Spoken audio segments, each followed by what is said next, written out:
Hello बच्चों, molecular classes में आपका स्वागत है। आज के क्लास में हम लोग रियल नंबर का रिवीजन करने जा रहे हैं, जिसमें कुछ ऑब्जेक्टिव क्वेश्चन उठाया गया है और इस ऑब्जेक्टिव क्वेश्चन के माध्यम से आपको कंसेप्ट समझाया जाएगा। तो चलिए वीडियो को स्टार्ट करते हैं। सबसे पहला क्वेश्चन, 0 और 50 के बीच में कितना विषम संख्या है, ये पूछ रहा है आपसे। तो आपको पता होना चाहिए कि 0 से 50 के बीच में जो विषम संख्या होता है, विषम संख्या सबसे पहले होता क्या है। देखिए, विषम संख्या वैसा संख्या होता है जो 2 से विभाज्य नहीं हो। 2 से विभाज्य नहीं होने वाला संख्या ही विषम संख्या होता है। तो सबसे पहले विषम संख्या समझ लिया। अब देखिए विषम संख्या कौन कौन होगा, तो 1 होगा, 3 होगा, 5 होगा और 7 होगा। इस तरह से आपको 49 तक काउंट करना है। तो इसको काउंट कैसे करें, तो एक तो तरीका ऐसे हो सकता है कि आप इसको डायरेक्ट काउंट कर लो, ठीक है। और एक तरीका ऐसा हो सकता है कि आप ध्यान से देखोगे, अगर काउंटिंग करना है तो आपको एपी का यूज करना होगा। तो देखिए, आप एपी तो पढ़े हो, इसका प्रथम पद है 1, सारवंतर है 2 और लास्ट में टीएन जो है वो है 49। और आपको काउंटिंग करना माने एन फाइंड करना है कि कितना संख्या है। तो आप क्या कर सकते हो कि आप ये फॉर्मूला लगा लो, एन इक्वल टू या T n equal to a plus n minus 1 into d.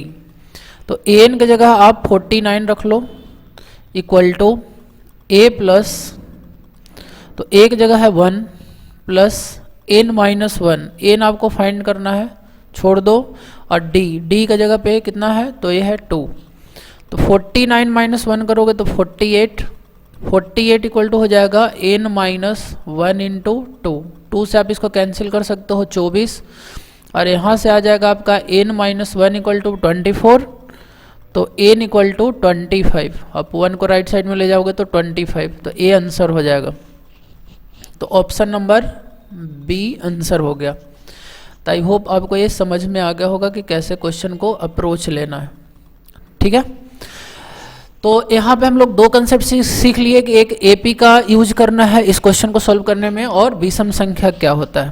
तो आई होप आपको समझ में आ गया होगा। अब चलिए नेक्स्ट क्वेश्चन पे चलते हैं। देखिए 5, 15 और 20, ये क्वेश्चन नंबर 2 है कि 5, 15 और 20 का लसा और मसा, मतलब कि लघुत्तम समावर्त और महत्तम समावर्त का अनुपात, एलसीएम और एचसीएफ का अनुपात निकालना है। तो देखिए यहाँ पे ध्यान से समझिए। सबसे पहले आपको पता होना चाहिए कि 5, 15 और 20 का एलसीएम, अगर एलसीएम आप इसका कैलकुलेट करोगे तो आएगा 60 एलसीएम। एलसीएम आप बहुत सारा मेथड से निकाल सकते हो, और आई होप आपको 10th क्लास में अगर हो तो एलसीएम और एचसीएफ निकालने आता होगा। तो और एचसीएफ आप अगर निकालोगे 5, 15, 20 का, तो ये आएगा 5। एचसीएफ अगर निकालोगे तो आएगा 5। तो आपका क्या निकालना है, दोनों का अनुपात निकालना है। अगर अनुपात निकालोगे तो डिवाइड कर दो, तो ऐसे हो जाएगा 12:1, 12/1 आया, यानी कि 12 अनुपात 1 आएगा आंसर। तो इसका ऑप्शन नंबर हो जाएगा डी। नेक्स्ट क्वेश्चन देखिए क्या है। Next question number 3। तो क्वेश्चन नंबर 3 देखिए, लिखा हुआ कि निम्नलिखित में कौन अपरिमेय नहीं है। तो अपरिमेय नहीं है, इसका मतलब परिमेय होगा। तो परिमेय संख्या हम लोग कैसे समझते हैं, यहाँ पे रूट में है तो आपको देखना होगा कि जिसका पूरा पूरा वर्गमूल निकल जाएगा वो परिमेय में होगा, और जिसका वर्गमूल नहीं निकलेगा वो अपरिमेय में आएगा। तो आप देख सकते हो कि 121 का पूरा पूरा वर्गमूल होता है 11, तो ये परिमेय संख्या आ जाएगा, यानी कि यह परिमेय नहीं है। तो ये ऑप्शन नंबर हो जाएगा डी। क्वेश्चन नंबर 4 देखिए, 2 संख्याओं a तथा 18 का एलसीएम है 36 और एचसीएफ दिया हुआ है 2, तो a का मान निकालना है। अब देखिए यहाँ पे कंसेप्ट क्या यूज होगा कि एलसीएम गुना एचसीएफ बराबर होता है 2 संख्याओं का गुणनफल, ठीक है। आप लोग ये कंसेप्ट पढ़े हो। अब एलसीएम 2 संख्या में से एलसीएम है 36, तो आप यहाँ एलसीएम की जगह लिख लो 36 और एचसीएफ की जगह लिख लो 2, ठीक है। और एक संख्या a है और दूसरा संख्या है 18, तो आप इसको क्या कर सकते हो कि काट सकते हो, 18 दूनी 36 और a बराबर हो जाएगा आंसर 4। तो ए आंसर हो जाएगा 4। तो आई होप आपको समझ में आ रहा होगा। तो देखिए हम लोग क्या करेंगे कि छोटे छोटे वीडियो बना के डालेंगे और आप इसको पूरा देख लो। बोर्ड एग्जाम में इतना गारंटी है कि एक भी क्वेश्चन नहीं छूटेगा। और आपको अगर ये समझ में नहीं आता है तो आप कमेंट करके पूछ सकते हो कि ये वाला क्वेश्चन कैसे सॉल्व हो गया। ठीक है, तो नेक्स्ट क्वेश्चन में आ जाते हैं। क्वेश्चन नंबर 5 में देखिए क्वेश्चन क्या कह रहा है कि P और Q दो अभाज्य संख्याएं हैं, तो उनका HCF निकालना है। देखिए याद रखिएगा आप हमेशा कि अभाज्य संख्या के HCF, अगर अभाज्य संख्या है तो उसका HCF हमेशा 1 होता है। जैसे आपको समझा देते हैं। सबसे पहले तो अभाज्य संख्या क्या होता है, और इसमें कुछ पॉइंट और है कि अभाज्य संख्या में जैसे सबसे पहले डिफिनेशन समझ लेते हैं, जिसका सिर्फ और सिर्फ 2 फैक्टर हो, न तो 2 से ज़्यादा फैक्टर हो न तो 2 से कम फैक्टर हो। जैसे 2 एक अभाज्य संख्या है, 3 एक अभाज्य संख्या है, 5 एक अभाज्य संख्या है। अच्छा आपसे अगर पूछे कि 1 क्या अभाज्य संख्या है, तो आंसर है कि 1 अभाज्य में नहीं आता है। क्यों? क्योंकि इसका सिर्फ एक फैक्टर होता है। बाकी ये तीनों जो है वो अभाज्य संख्या है। इसके बाद 7 आएगा, उसके बाद 11 आएगा, तो ये सब अभाज्य संख्या। तो अब कोई भी 2 संख्या का HCF आप निकाल के देख लो। ठीक है, इसमें ये भी याद रखिएगा कि सबसे छोटी अभाज्य संख्या कौन होती है, तो 2 होती है। ठीक है, 2 जो होता है सबसे छोटा अभाज्य संख्या होता है। और 2 संख्या का HCF अगर निकालोगे, 2 लगातार अभाज्य संख्या कोई भी मतलब 2 संख्या का अभाज्य संख्या का HCF निकालोगे तो वो 1 आएगा। ठीक है, तो इसका सही आंसर हो जाएगा 1D। ठीक है, देखिए नेक्स्ट क्वेश्चन जो है क्वेश्चन नंबर 6। तो क्वेश्चन नंबर 6 पे आते हैं। क्वेश्चन नंबर 6 कह रहा है कि सबसे छोटी अभाज्य और सबसे छोटी भाज्य संख्या का गुणनफल क्या होगा। देखिए अभी आ गया, अभी आपको बताया कि सबसे छोटी अभाज्य संख्या कितना होता है, तो सबसे छोटी अभाज्य संख्या होता है 2, और सबसे छोटी भाज्य संख्या, तो भाज्य संख्या में आएगा 4। ठीक है, सबसे छोटी भाज्य संख्या आता है 4 और सबसे छोटी अभाज्य संख्या में 2, तो ये दोनों का गुणनफल पूछ रहा है, तो ये आंसर हो जाएगा 8। निम्नलिखित में कौन अभाज्य संख्या है। फिर से अभाज्य संख्या का क्वेश्चन आ गया। तो देखिए अभाज्य संख्या यहाँ पे आंसर हो जाएगा 29। 25 नहीं है, 16 नहीं है, 15 नहीं है, क्योंकि ये सब दूसरा संख्या से भी कट रहा है। जैसे 5 से कट जा रहा है, 4 से, 2 से, सबसे कट जा रहा है, ये 3 से कट जा रहा है या 5 से कट जा रहा है, तो आंसर हो जाएगा। अब देखिए नेक्स्ट क्वेश्चन है 3.27 है, कैसा है, परिमेय संख्या है कि अपरिमेय संख्या। तो आपको समझना होगा कि अगर रेकरिंग है, ऊपर में रेकरिंग है, तो ये संख्या जो है ये परिमेय संख्या में आता है। क्यों आता है? क्योंकि 3.27 के ऊपर में रेकरिंग है, तो इसको हम PYQ के फॉर्म में लिख सकते हैं। PYQ कहने का मतलब कि पूर्णांक बाई पूर्णांक फॉर्म में लिख सकते हैं, ऊपर भी पूर्णांक नीचे भी पूर्णांक। जैसे देखिए एक एग्जाम्पल भी क्वेश्चन आता है एग्जाम में कि 3.27 को PYQ के फॉर्म में लिखे, तो देखो 3.27 के ऊपर में है रेकरिंग और इसको लिखना है PYQ के फॉर्म में। तो PYQ के फॉर्म में लिखना है तो आप इसको x मान लो। ठीक है, तो x का मतलब क्या हो गया, 3.272727 बार बार रिपीट कर रहा। ठीक है, इनफाइनाइट बार। आप इसमें जैसे 100 से मल्टीप्लाई करोगे तो 327.2727 रिपीट करेगा ऐसे ही। और आप क्या करोगे, दोनों को घटा दो। ठीक है, इसको इक्वेशन 1 2 लेके घटा दो, तो 100x में से x घटाओगे तो 99x आएगा। और देखिए इधर घटाइएगा तो राइट साइड वाला सारा कैंसिल होके हो जाएगा 0। तो आपको घटाना होगा 327 माइनस 3, जो कि बचेगा 324। तो आप यहाँ से x आसानी से निकाल सकते हो कि 324/99, ये आंसर हो जाएगा। अगर आगे कटता है तो और काट देंगे। ठीक है, इसका एक शॉर्टकट मेथड भी होता है। कैसे? देखिए 3.27 के ऊपर में है रेकरिंग, तो आप क्या करो कि डायरेक्ट लिख लो 327।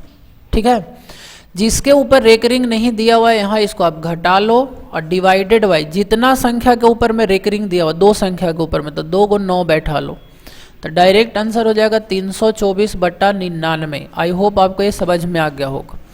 ठीक है, तो एक ऐसा संख्या होगा तो आंसर है कि ये परिमेय संख्या में आएगा। ठीक है, नेक्स्ट क्वेश्चन में आते हैं। देखिए नेक्स्ट क्वेश्चन क्या है,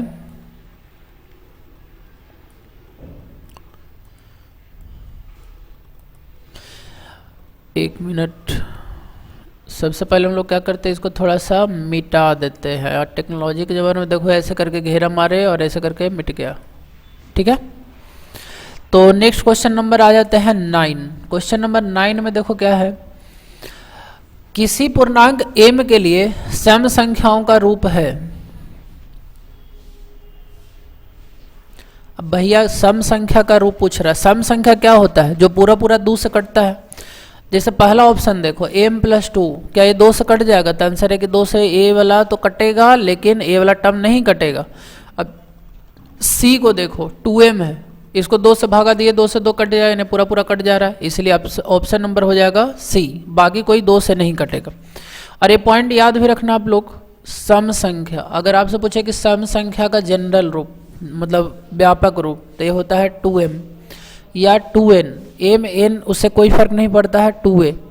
इसके बाद आप याद रखिएगा विषम संख्या का व्यापक रूप, तो विषम संख्या का व्यापक रूप हो जाएगा 2m + 1 या 2m - 1, ये दोनों हो जाएगा। ठीक है, अब सम संख्या में एक जोड़ दो तो भी विषम संख्या, सम संख्या में एक घटा लो तो भी विषम संख्या। ठीक है, तो जैसे हम सम संख्या, वैसे ही अगर विषम संख्या रहता तो ये दोनों ऑप्शन हो जाता। निम्नलिखित में कौन अपरिमेय संख्या, अपरिमेय नहीं है। अब देखिए क्वेश्चन नंबर 10 में आ गया कि निम्नलिखित में कौन अपरिमेय नहीं है, तो इसमें से कौन अपरिमेय नहीं है। तो इस टाइप का क्वेश्चन अभी हम बता चुके हैं। इसमें देखिए कि इसका देखिए 8 बटा इसका वर्गमूल निकालिएगा 9, वर्गमूल अगर हट गया तो यहाँ पर में नहीं है, तो यही अब आंसर हो जाएगा। बाकी सब में वर्गमूल नहीं हटेगा, ये सब का आप कैलकुलेट करके देखो। 11 नंबर, निम्नलिखित में किसका दशमलव प्रसार शांत है। अब देखिए क्वेश्चन नंबर 11 को, क्वेश्चन क्या कर रहा है कि दशमलव प्रसार शांत है। तो शांत अगर पूछेगा, देखिए इसका भी कंसेप्ट थोड़ा सा डिस्कस कर देते हैं ताकि अगर आप भूल गए हो तो याद आ जाएगा।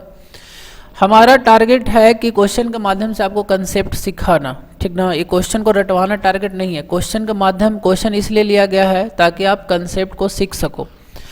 अब देखिए कोई भी फ्रैक्शन हो तो उसका दशमलव प्रसार शांत हो सकता है और अशांत हो सकता है। तो शांत कब होगा कि अगर हर 2 के पावर m 5 के पावर n के रूप में हो। ठीक है, अगर किसी परिमेय संख्या का हर इस रूप में हो तो वो शांत में आएगा, और इस रूप में अगर नहीं हो, ठीक है, इस रूप में अगर नहीं हो तो वो कैसा हो जाएगा, अशांत हो जाएगा। चलिए इसको चेक करते हैं। देखिए 3/8, पहला का हर देखे कि 8 है, तो 8 को लिख सकते हैं 2 के पावर 3, और 5 यहाँ नहीं है तो 5 के पावर 0, तो इस फॉर्म में है कि नहीं है, तो आंसर यही हो जाएगा क्योंकि शांत पूछ रहा है। बाकी देखिए ए शांत क्यों नहीं, वो ऑप्शन नंबर बी को देखिए 2/15 है, 2/15, 15 मतलब 3 और 5 फैक्टर है। आप ध्यान से समझ लो कि अगर सिर्फ 5 फैक्टर है या सिर्फ 2 है या दोनों है तभी शांत होगा। इसके अलावा अगर कोई और मतलब अभाज्य संख्या आ गया तो वो अशांत हो जाएगा। जैसे यहाँ पे 3 आ गया, अशांत है। आप इसको फैक्टराइज करके देखोगे तो शायद 343 है तो 7 से कट जाना चाहिए, 7 × 28 और 6, हाँ 7 से कट जाएगा, तो 7 इसका फैक्टर होगा। इसको फैक्टराइज करोगे इसमें 7 × समथिंग आएगा, इसलिए अशांत है। इसको भी आप करके देखोगे तो अशांत आएगा। ठीक है, तो ये सब अशांत है, तो हमारा आंसर हो जाएगा ए। फिर से क्वेश्चन वही है, उसी कंसेप्ट पे है कि किसका प्रसार कैसा, शांत है कि अशांत है या आवृत्ति है। आवृत्ति है मतलब कि फिर से रिपीट कर रहा है। तो आप देखो यहाँ पे फिर से 15 आ गया, 15, अच्छा 1 मिनट इसको और देखना होगा। जैसे देखिए 6/15 है, तो 6/15 है तो अभी एक कैंसिल हो रहा है, तो इसको कैंसिल पहले कर लेंगे। जैसे 2 तिहाई 6 और 5 तिहाई 15, तो ये हो गया 2/5। अब देखो डिनोमिनेटर में सिर्फ 5 बचा, तो सिर्फ 5 बचा तो किस रूप में हो गया, ई वाला रूप में हो गया, तो इसीलिए शांत हो जाएगा। इसका भी हो जाएगा शांत। ठीक है, ठीक है। नेक्स्ट क्वेश्चन है कि 4 - √3 है। ऑप्शन इसका नीचे होगा, 1 मिनट, देखिए यहाँ पे ऑप्शन है। क्वेश्चन क्या कह रहा है कि 4 - √3 कैसा है, परिमेय है क्या अपरिमेय है। तो यहाँ पे देखो रूट पूरा पूरा नहीं हटेगा तो अपरिमेय में आएगा, तो अपरिमेय आंसर हो जाएगा। ठीक है, क्वेश्चन नंबर 14 अपरमेय है। अब मेरे ख्याल से अपरमेय वाला काफ़ी बता दिया गया है। अपरमेय इसमें देख लो कि इसका किसका पूरा पूरा वर्गमूल नहीं निकल रहा है, तो ए वाला आंसर हो जाएगा। बाकी ये सबका पूरा पूरा वर्गमूल निकल जाएगा, जैसे हो जाएगा 6/8 तो परमेय हो जाएगा, ये भी हो जाएगा 1/9, ये हो जाएगा -9/7, सारा का सारा परमेय है। कौन अभाज्य संख्या, तो सेम टाइप का रिपीटेड क्वेश्चन है। अभाज्य संख्या यहाँ पे कौन है, तो अभाज्य संख्या देखिए कौन है, 6 अभाज्य संख्या है, इसका 2 फैक्टर हो जाएगा, 2 3 1 6, तो बहुत सारा फैक्टर होता है, अभाज्य में नहीं आएगा। 9 15 11, तो ये आई होप समझ में आ गया होगा, 11 हो जाएगा, क्योंकि इसका 2 फैक्टर सिर्फ होगा। कौन कौन, 1 और 11। 2 परमेय संख्याओं के बीच में कितनी परमेय संख्या हो सकती है, देखिए 2 परमेय संख्या है, इसके बीच में कितनी परमेय संख्या हो सकती है, तो अनंत। आपको समझा देते हैं, जैसे मान लो 1 और 2 परमेय है, इसके बीच में 1.1 1.01 1.11 1.111 1.12 1.13 कितना लिख सकते हो, तो आंसर है कि अनंत लिखा जा सकता है परमेय संख्या। ठीक है। क्वेश्चन नंबर 17, अब देखिए क्या है कि आप लोग के लिए यहाँ पे बहुत मेहनत किया जा रहा है, तब ज़्यादा से ज़्यादा वीडियो को और फैलाइए, ठीक है, ताकि ज़्यादा से ज़्यादा लोगों तक ये वीडियो पहुँच सके और इसका लोग लाभ उठा सके, समझे। तो बोर्ड एग्ज़ाम है तो आपको ये सब समझना होगा। अब देखिए ध्यान से समझिएगा, 11/15 का दशमलव प्रसार, तो सेम टाइप का क्वेश्चन आ गया 15। अब देखो 15 में फैक्टर 3 और 5 है, खाली डिनोमिनेटर को तो देखना है, 3 और 5 है, तो आपको क्या बताया कि 2 और 5 के अलावा कोई अगर और आ गया तो अशांत होगा, तो इसका आंसर हो जाएगा अशांत। निम्नलिखित में कौन अपरमेय संख्या है, तो फिर से रिपीटेड क्वेश्चन है अपरमेय, तो आप लोग खुद से बता दो कौन अपरमेय। इसका पूरा पूरा वर्गमूल निकल जाएगा, तहाँ निकल जाएगा, इसका निकल जाएगा, तहाँ निकल जाएगा, इसका निकल जाएगा, तहाँ निकल जाएगा, तो इसका नहीं निकलेगा। अब बहुत सारे लग रहा होगा 25 का तो वर्गमूल आता है सर, तो नहीं होगा सर। देखिए यहाँ पे 25 नहीं है, 2.5 है, 2.5 है, तो इसको लिख सकते हो 25/10, तो इसको लिख सकते हो 25 का वर्गमूल निकल जाएगा, लेकिन 10 का पूरा पूरा वर्गमूल निकलेगा, तो आंसर एक नहीं निकलेगा, तो इसीलिए एक कौन सा संख्या हो जाएगा, अपरमेय संख्या हो जाएगा, तो आंसर हो जाएगा सी। √2 कैसा है, ये तो प्रूफ करने के लिए आता है कि √2 अपरमेय संख्या। चलिए तो ये समझ में आ गया। अब क्वेश्चन नंबर 20 पे आ जाते हैं। 2 या 2 से अधिक अभाज्य संख्याओं का मसा है, मसा मतलब HCF आपको निकालना है यहाँ पे, तो आपको HCF निकालना है। तो देखिए 2 या 2 से अधिक अभाज्य संख्या का HCF, फिर से रिपीटेड क्वेश्चन, तो 1 हो जाएगा। कौन परमेय है, तो कौन परमेय है, तो आप देख लो किसका किसका, यहाँ पे देखो √2 कट जाएगा, तो कैंसिल हो गया, तो ये परमेय हो गया। 2 क्रमिक सम संख्याओं का HCF, ये कह रहा है कि 2 क्रमिक सम संख्या लेना है, मतलब लगातार सम संख्या कोई भी ले लो, जैसे 4 6 ले लो, 8 10 ले लो, लगातार सम संख्या लेना है। क्रमिक कहने का मतलब ये है, तो ये दोनों का अगर आप HCF निकाल के देखोगे 8 और 10 का, तो कितना आएगा, 2 आएगा। इसका भी अगर HCF निकाल के देखोगे तो कितना आएगा, 2 आएगा। अब देखो 1 मिनट हम इसको गुणनखंड विधि से बताते हैं। 8 2 के पावर 3 या 2 × 2 × 2 10 का भी HCF निकालो, 2 × 5, देखो एक कॉमन हो गया, तो इसी को बोलते हैं HCF, हाईएस्ट कॉमन फैक्टर, तो ये हो गया 2। अच्छा HCF को कभी कभी एक नाम और आता है GCD, ग्रेटेस्ट कॉमन डिवाइजर, तो ये भी याद रखना। HCF बोलो, मसा बोलो, GCD बोलो, सब एक ही बात है, तो इसका आंसर कौन हो जाएगा, 2। अच्छा इसी तरह से अगर आप बताना कि 2 विषम संख्या रहेगा लगातार, 2 लगातार विषम संख्या, तो उसका HCF क्या हो सकता है, आप कमेंट बॉक्स में इसको लिख के बताना। तो 2 लगातार विषम संख्या, 2 लगातार लिख देते हैं, लगातार विषम संख्या का HCF कितना होगा, HCF, ठीक है। चलिए नेक्स्ट क्वेश्चन में आ जाते हैं, क्वेश्चन नंबर 23। तो देखिए इस पार्ट में हम लोग 30 क्वेश्चन करेंगे और 30 क्वेश्चन अगले पार्ट में करेंगे, तो आपका सारा रियल नंबर का जो ऑब्जेक्टिव होगा मात्र मतलब 1 घंटा के अंदर आप पूरा रिवीजन हो जाएगा, ठीक है। तो देखिए नेक्स्ट क्वेश्चन है, किसी धनात्मक पूर्णांक a और b के लिए a b का मसा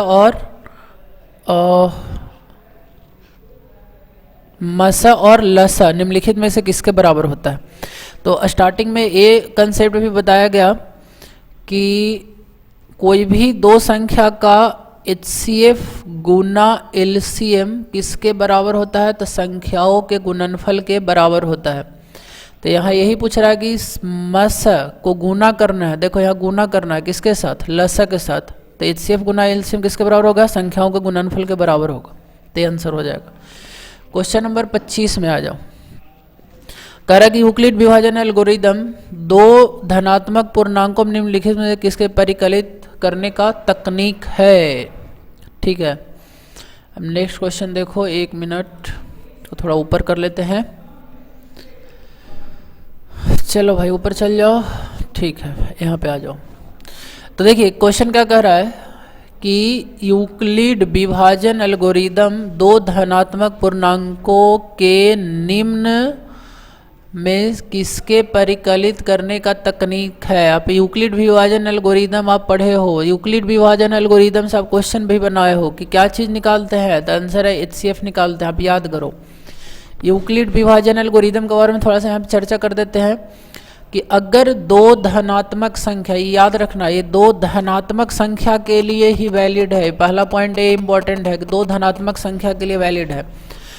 तो कोई भी दो धनात्मक संख्या है A और B, और अगर A बड़ा है B से, तो A बराबर करते थे BQ प्लस R। R क्या होता है ये भी याद दिला देते हैं, R का वैल्यू 0 या 0 से बड़ा और B से छोटा होता है। ये सब ऑब्जेक्टिव में आता है, ठीक है। ये यूक्लिड विभाजन प्रमेयिका है, ये जो स्टेटमेंट लिखा हुआ है ये यूक्लिड विभाजन प्रमेयिका है, ठीक है। जैसे सपोज दैट आपको समझा देते हैं, इसको हम ऐसे भी बोलते हैं कि भाज्य बराबर भाजक गुने भागफल प्लस शेष, ठीक है।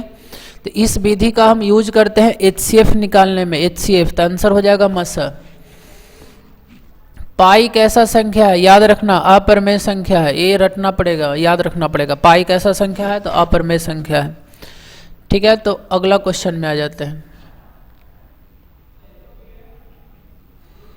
ठीक है। देखिए क्वेश्चन नंबर 26 क्या कर रहा है, निम्नलिखित में कौन अपरिमेय संख्या नहीं है। फिर से उसी तरह का क्वेश्चन है। अब देखो क्या होता है ना कि एग्जाम में इस क्वेश्चन को थोड़ा ध्यान देना, बहुत क्वेश्चन पूछता है ऑब्जेक्टिव में। अब क्या बच्चा देखता है कि अपरिमेय संख्या, फटाक दे मारेगा √7, फटाक दे मारा तब फटाक दे गलत हो जाएगा, ऐसे। यहाँ कह रहा है कि अपरिमेय संख्या नहीं है, इस वर्ड पे लोग ध्यान नहीं देता है कि नहीं है, वो देखता है कि अपरिमेय संख्या पूछ रहा है, ओहो ये तो एकदम आसान, लेकिन तुम यहाँ पे गलती कर देता है। तो ये सब प्रैक्टिस से ही हो पाएगा, प्रैक्टिस करोगे तो हो पाएगा। अपरिमेय संख्या नहीं है पूछ रहा है, तो ये आंसर होगा क्या, तो आंसर है कि ये नहीं होगा। तो आंसर कौन है, जो अपरिमेय संख्या नहीं है, मतलब परमेय पूछ रहा है कि कौन परमेय है। तो आप परमेय कौन है, तो ये भी रूट नहीं निकल रहा है, ये भी नहीं निकल रहा है, लो ये क्या हुआ, तो रूट निकल ही नहीं रहा है, तो चक्कर में पड़ गए। तो देखो यहाँ पे चक्कर में नहीं पड़े हो, यहाँ पे देखो √75 बटा √48 को थोड़ा सा एनालाइज करो। इसको लिख सकते हैं √75 बटा √48, एक ही में लिख सकते हैं, और इसको काट दो 3 से, 25 तिहाई 75 और 16 तिहाई 48, कट गया। अब देखो इसको, इसका वर्गमूल निकल गया 5/4, तो समझ में आ गया होगा। तो ए है जो परिमेय संख्या में आएगा, क्योंकि पूरा पूरा वर्गमूल निकल जा रहा है। √3 और √5 कैसा संख्या है, तो आंसर है अपरिमेय संख्या है, क्योंकि इसका पूरा पूरा वर्गमूल नहीं निकलेगा, तो अपरिमेय में आएगा। निम्नलिखित में कौन सा भिन्न का दशमलव प्रसार शांत होगा। फिर से शांत अशांत वाला आ गया। शांत अशांत वाला में याद रख लो कि A/B के फॉर्म में अगर है तो डिनोमिनेटर को देखो। अच्छा सबसे पहले देखना कि कुछ ऊपर नीचे कट तो नहीं न रहा है, और नहीं तो डिनोमिनेटर को देखो, 2 के पावर m 5 के पावर n के रूप में रहा तो शांत नहीं रहा, मतलब 2 और 5 के अलावा कुछ और आ गया तो अशांत। तो इसमें चेक कर लो कि कौन शांत है, तो शांत वाला को चेक कर लेते हैं। जैसे देखो 105 यहाँ पे है, ठीक है। तो चलो 105 का फैक्टराइजेशन करो, 5 से लगाए 5 दूनी 10 और 1, 3 से लगाए 7। अब देखो यहाँ पे आ गया 3 और 7, तो अशांत है, तो हाँ अशांत है। शांत वाला हमको ढूंढना है, तो शांत वाला इसको भी आप चेक कर सकते हो कि 3 से कट रहा है तो अशांत हो गया। इसको आप चेक कर सकते हो, देखो 11 से कट रहा है तो ये भी अशांत हो गया। तो बचा कौन, बचा ये वाला, तो ये आंसर हो जाएगा। इसको तुम चाहो तो चेक भी कर सकते हो। जैसे देखो यहाँ पे चेक कर देते हैं, 160 फैक्टराइज करो, 2 से लगाओगे 80, 2 से लगाओगे 40, 2 से लगाओगे 20, फिर 2 से लगाओगे 10, फिर 2 से लगाओगे 5।